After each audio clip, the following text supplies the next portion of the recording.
Okay, we have a beautiful announcement to make. It's very exciting. Money is pouring in, and we want to keep it that way. And I think that's what's going to happen. We have tremendous interest in our country, more than ever before. There's never been anything like it.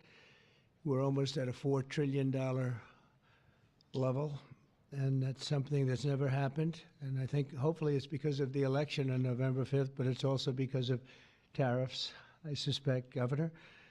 But I'm thrilled to welcome Louisiana Governor Jeff Landry, a friend of mine for a long time, and to have you at the White House. And we thought this was going to happen. And I said, if you get it signed up, we'll do it at the White House. And you got it all done. I'm proud of you. Not surprised. Executive Chairman of Hyundai Motor Group, Jung E-sun. Thank you very much. What a great honor. Vice Chairman Jay Chang. Jay, thank you. Hyundai Steel President Soo Gang Hyun. Thank you very much, President. That's big stuff. And former Ambassador Sung Kim. Thank you very much. Great honor to have all of you. Also, and these names are much less difficult for me, but I think we got them right. But this one we will definitely get right. Mike Johnson, our great speaker, and he's been doing a real job. Right, Mike? It's an easy job, isn't it? No. House Majority Leader Steve Scalise. Steve, doing all right, Steve. I'll tell you, he went through a lot, and he's stronger than ever. Louisiana Speaker Philip Duvalier. Thank you very much. Thank you very much. Senate President Cameron Henry, State Representative Ken Brass, State Senator Ennie Lambert, and Ascension Parish President Clint Coint-Ment. Thank you all very much. Thank you very much. Great honor. Great to have you with us. Today we're delighted to report that Hyundai is announcing a major $5.8 billion investment in American manufacturing. In particular, Hyundai will be building a brand new steel plant in Louisiana, which will produce more than 2.7 million metric tons of steel a year, creating more than 1,400 jobs for American steelworkers. And then there'll be major expansion after that. This will be Hyundai's first ever steel mill in the United States, one of the largest companies in the world, by the way, supplying steel for its auto parts and auto plants in Alabama and Georgia, which will soon produce more than 1 million American-made cars every single year. The cars are coming into this country at levels never seen before. Get ready. This investment is a clear demonstration that tariffs very strongly work, and I hope other things also, but the tariffs are bringing them in at levels that have not been witnessed. Hyundai will be producing steel in America and making its cars in America, and as a result, they'll not have to pay any tariffs. You know, there are no tariffs if you make your product in America, so it's something that's why so many people are coming. As you know, we have from Taiwan, the biggest chip manufacturer in the world, is coming in with $200 billion, and we have a lot of people coming and plants coming and companies coming that never would have been here, never would have even thought about it. The new steel plant in Louisiana is part of an even larger $21 billion investment Hyundai will be making in the United States over the next couple of years. The company will also be massively increasing its auto manufacturing in Georgia and investing billions of dollars in advanced American technology companies. And what I'd like to do is I'd like to ask the executive chairman to say a few words, and it's a great honor to have Hyundai, a truly great company. Thank you very much. Thank you very much.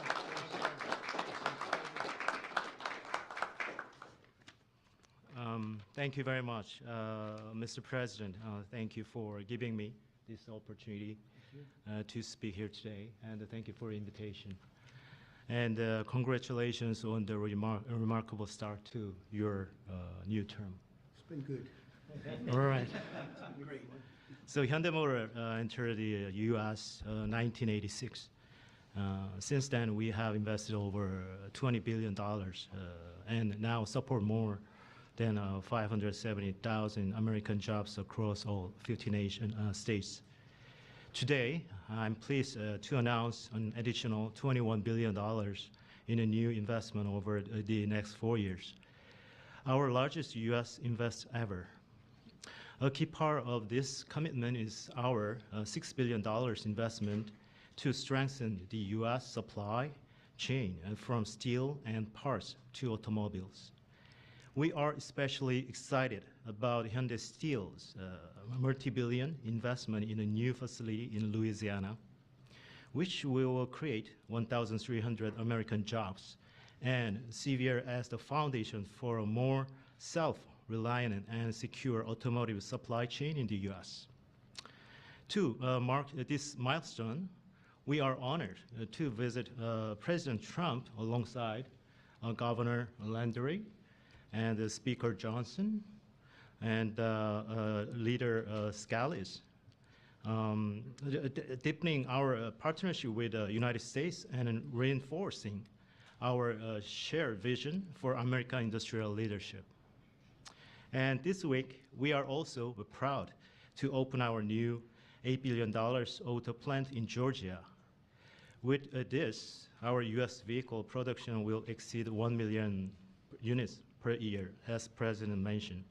Our decision to invest in Savannah, Georgia, creating more than 8,500 American jobs, was initiated during my meeting with President Trump in Seoul in 2019. That's right. Yeah, and after that, 2020 in Davos, I mentioned about the new plant.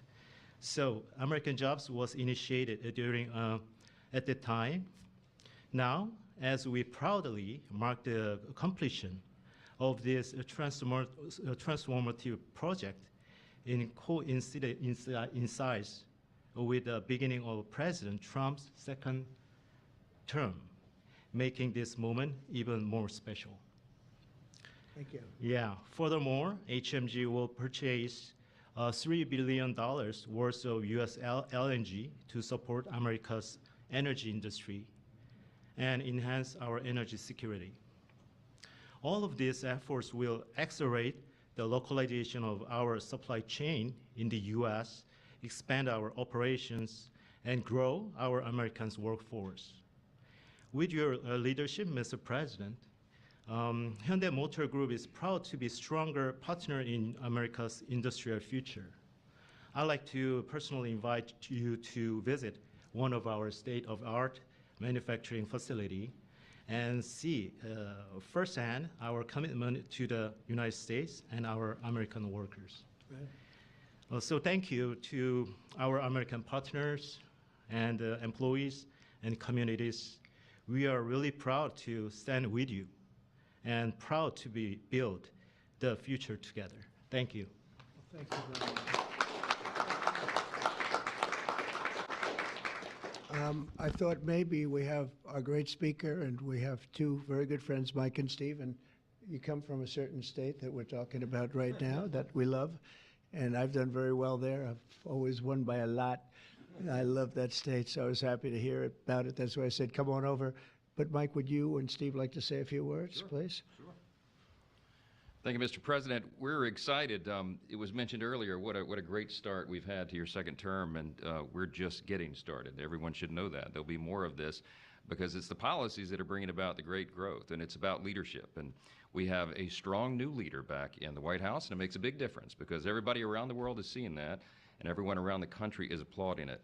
We were on district work period last week, and Steve Scalise and I and our colleagues were traveling around the country doing campaign events, raising money, doing all the things that are necessary to ensure that we keep the House majority for the Republican Party. And I'll just tell you, I was in multiple states over the last week, and everywhere I went, Mr. President, people are excited. There's this great sense of relief, almost euphoria out there, because they know that America's back. This is the America First agenda. We're so grateful for these great friends with Hyundai to invest in Louisiana. We have extraordinary leadership on the state level, and leadership makes a big difference. We're so grateful to be a part of this. We want to tell you all this is a great investment in Louisiana and in America. More to come. Thank you so much. Steve? Well, thank you again, Mr. President, for opening up the White House to this great group. Governor Landry has brought the same kind of energy to the governor's mansion in Louisiana that President Trump has brought to the nation in the White House. You know, some people marvel at President Trump's stamina. Over the weekend, both Saturday and Sunday, we spoke by phone on some different legislative initiatives that we're working on with Speaker Johnson to continue moving the agenda forward. Those very things that President Trump ran on, he's delivering for the American people. And this announcement by Hyundai is one more example of how that agenda that President Trump ran on to make America first again is working for the American people. When you talk about 1,300 plus really good jobs in Louisiana, those are all American workers. That's billions of investment coming in from Hyundai into the United States that would not have been here without President Trump's leadership. And I think people know that, they see it. It's been a long time coming, but we applaud the work that Hyundai is doing with Governor Landry to come to our state. But for President Trump, we're seeing this all across the nation, and we're just getting started. A lot more to come, Mr. President. That's very nice. Thank you. Thank you very much. Do you have any questions, please? Yeah, please. The size of the investment, partly because of tariffs.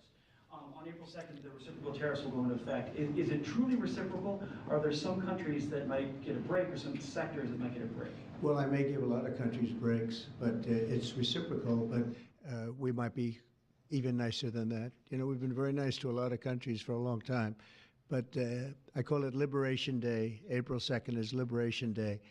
But today, as you know, we did something with respect to Venezuela. You heard about that, and that will be quite important. We'll be announcing some additional tariffs over the next few days, having to do with automobiles, cars, and having also to do a little bit with lumber down the road, lumber and chips.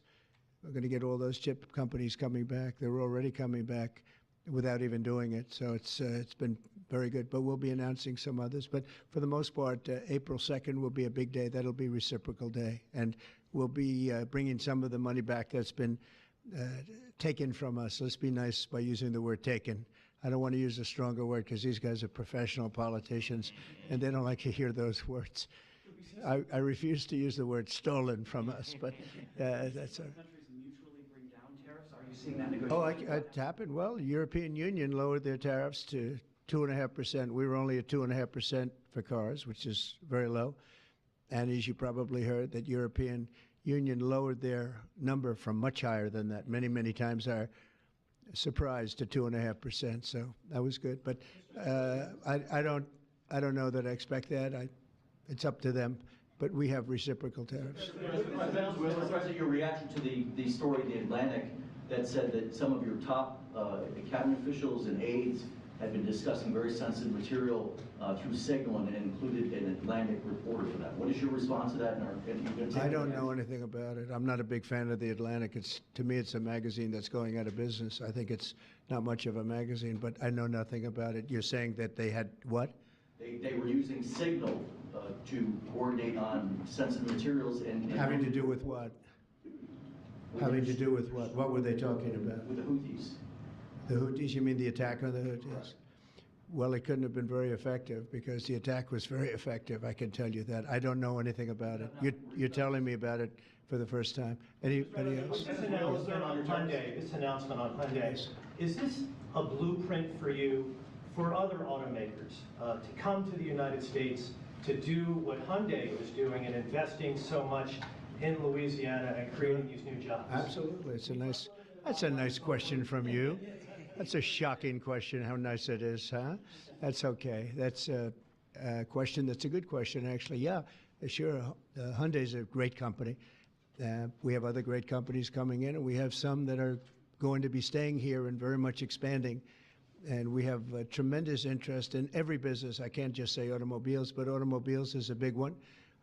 And yeah, this is the beginning of a lot of things happening. We've had, as you know, Apple's announced a $500 billion investment, and other companies have announced 250, 300 billion. But we're well into the $3 and $4 trillion mark, which has never happened to our country before.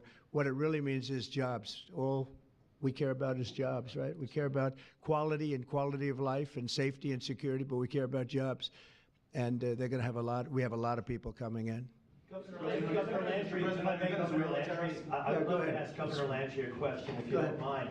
How did you convince Hyundai to come to your great state? How did you convince them to come to Louisiana? It was easy. I told him we were going to have a great president this year, right? Look, again, I think that this is Americans seeing the America First policy in action, right? It's not just promises, it's about action. And not only and I appreciate their patience, because all last year, many of these legislators, the Speaker and the Senate President, we worked on making Louisiana as friendly for business as the president is making America. We worked on public safety. We worked on educational reform, which the president's been working on. We worked on tax reform, historic tax reform. And what I can tell you is, to echo what the president said, in Louisiana right now, I believe before the summer's over, we'll have $50 billion worth of construction projects going on in Louisiana. That is a record, Mr. President. It has never happened under any other president, under any other administration. And I can only look at the leadership that he has brought, not only to the White House, but to the world as well. And so to have these executives come here and say, hey, we want to invest in America, because for decades now, what Americans have seen is jobs being offshored rather than onshored. And today's announcement is exactly that. This is a message for all America that this president and their governors out there care about the American worker. Mr. President, on your Venezuela tariffs, and I have to tell you that if you have any trouble getting permits, which you won't, come see me. I'll get them for you immediately. All right? But you're not going to have any trouble. You know, we had, when I first got involved in this world of politics, when I went down to Louisiana, you know, the two big LNG plants, and they were stuck for 14 years. They tried to get permits, and these were $12 billion and I think $15 billion plants. And they were working on it for 14 years in one case, I think 13 or 14 in the other. And I was able to get them in less than a week. And they were shocked. And probably some consultant got a lot of money for doing it, but nobody spoke to me about it, other than this gentleman at the time. He mentioned it, and he did. They were in very much different positions, but they wanted to see if we could break the logjam. And I got it done. In one case, I actually got it done in one day. And the other case, I didn't do as well. It took a full week. And they built, and they're up, and they're very successful now. That was a long time ago, but we got it done immediately. You'll have no trouble getting your permits, I guarantee. These people you're dealing with are top of the line, okay? But just in case, call me. On the Venezuela tariffs that you announced earlier today, sir, Yes. you said it's 25% for any country that does business That's right. with Venezuela. If they buy their oil from Venezuela, they have to pay a 25% tariff to do business with the United States. Is that on top of existing tariffs? So, for example, China buys Yes, a lot of that oil. would be a top of it for existing. 45% That would tariff mean, on China yep, next week. that's on top of existing tariffs, yes. And so also next week, April 2nd, as you said, Liberation Day. Is that going to be sector tariffs as well as reciprocal tariffs? It's going to be everything, yeah. It's going to be everything, but not all tariffs are included that day. For instance, we'll do some, as you know, we have already done steel and aluminum, and that's at a 25% level. And we are going to be doing automobiles, which you've known about for a long time. We'll be announcing that fairly soon, over the next few days probably. And then April 2nd comes, that'll be reciprocal tariffs. But we may take less than what they're charging because they've charged us so much, I don't think they could take it. In other words, they've charged us so much that I'm embarrassed to charge them what they've charged us, but it'll be substantial. And you'll be hearing about that on April 2nd. And it will be Liberation Day because we'll be taking in large amounts of money for our country, and that's lower taxes and all of the things that are good, and jobs, a lot of jobs. And what's your message to the big corporate clients of the big law firms that you've targeted with your executive orders? Do you want those big corporate clients to find new lawyers? I just think that the law firms have to behave themselves, and we've proven that. We have others that want to make a settlement also. They, having to do with the election and other things, they behave very badly, very wrongly, and I appreciate the one, you know, these are the biggest firms, and they all came back realizing that they did wrong, and that's why they're doing this. So I just think they have to behave. We have to straighten out our country. We have to straighten out our elections. Our elections are very dishonest, very corrupt, and we have to straighten it out. And it's so easy to do it. And we should go to paper ballots. We should go to one-day voting. We should go to voter ID. And just one other thing, proof of a thing called citizenship in the United States. Wouldn't that be nice? How simple does that sound? Proof of citizenship, voter ID, one-day voting, and paper ballots. You know, paper ballots are very secure. They have watermark paper. It's very, actually, it's very intricate stuff. It's very technologically advanced, even though it's paper. And you'd have no trouble. You wouldn't have dishonest elections. And you'd have them all done by 10 o'clock in the evening. You know, France went to that, and not that I want to copy anybody, but many others have also, and they had 38 million votes, and it was all done at 10 o'clock. They had a winner, they had a loser, that was it. Nobody was complaining. And they had it backed up with paper, and it's so easy to do. The other thing, you'd save about, this would cost you about 8% of what the machines cost. So the paper would be much less expensive. So if you're looking to save some money, that's a good way to save it. So it's a shame that we've gone through it. We've gone through a bad election, really bad election. The election was so bad. And think of it, you wouldn't have had the October 7th disaster with Israel. You wouldn't have had Russia and Ukraine, because that would have never happened. You wouldn't have had inflation. You wouldn't have had the type of withdrawal from Afghanistan that you witnessed, which was probably one of the primary reasons that Russia went into Ukraine. They saw that mess, how badly it was handled, and they said, wow, this is a paper tiger that was handled by incompetent people. But that wouldn't have, we would have been out, but we would have kept Bagram, the big air base, which is 1 hour away from China where they make their nuclear weapons. Would have been nice to have it, but now, you know who has it now? China has it. And so an honest election, and we wouldn't have had inflation. You know, you had the record-setting inflation. We wouldn't have had inflation.